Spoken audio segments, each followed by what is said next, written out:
Hii shughuli inaendelea vizuri sana na tunaomba hivyo serikali imechukua hiyo mwelekeo iendelee isikome, kwa sababu hii pombe imemaliza watu wengi, imemaliza familia na hata miili ya watu, vijana hawaoi. Yani imemaliza mpaka watu hawakai na pesa kwa mfuko, ni hizi mapo na hizi miadarati. Kwa hivyo nilikuwa naomba serikali iendelee hivyo hata kesho warauke. Sawa?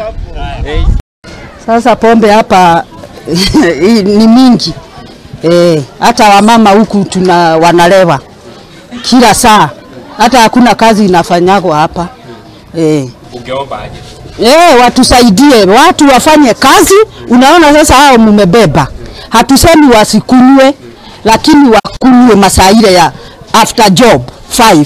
Hapa hata ukuje uchukue kijana atimfanye kakazi huku, atakuja kuanguka kwa gorofa. Juu alikunywa saa moja. Sisi hatukatai wakunywe alafu after job 5.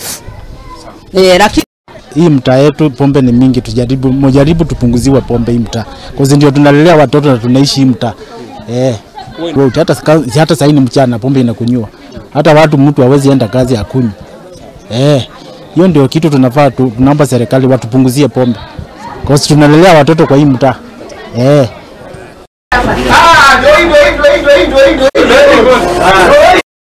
Nakio kiama kia arutani KNUT matogretera munini wa mwikirigete Malel Lagat ni mahwetukia